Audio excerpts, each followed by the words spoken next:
অথবা রসুলকে নিয়ে উপহাস করলো।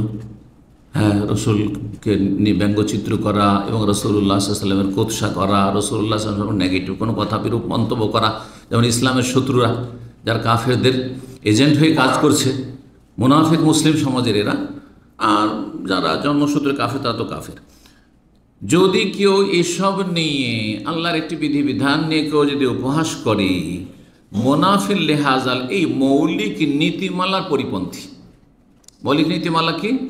আল্লাহর তাজিম, রসুলের তাজিম বা রসুলগণের তাজিম, আর আল্লাহর কিতাবের, আল্লাহর বিধিবিধান, আয়াত, এক একটি আয়াতের আপনার অন্তরে তাজিম, বড়ত্ব, মহত্ব থাকতে হবে, সম্মান থাকতে হবে।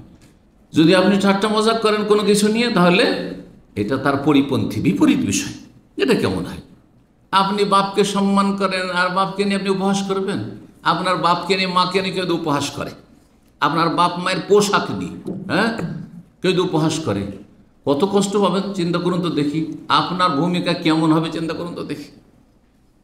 আর এখানে বাপ মা কোথায়? বাপ মা কোথায়? রসুল্লাহ কোথায়? রব্বুল আলামিন কোথায়? আল্লাহর আয়াত, আল্লাহর বিধান, কোরআন কারীম কোথায়? ওহী হাদিস, তা নিয়ে কেউ যদি উপহাস করে, ইসলামের বিধিবিধান নিয়ে কেউ উপহাস করে, তাহলে এটা তার পরিপন্থী। মোনাকেজুল্লাহ আসাদ্দাল মোনাকেজা। আর এইটি একেবারে উল্টো কথা, যে আল্লাহ, রসুল আর আল্লাহর দিনকে, আল্লাহর দিনের বিধিবিধানকে তাজিম করে আবার উপহাস করে, এটা অসম্ভব কথা।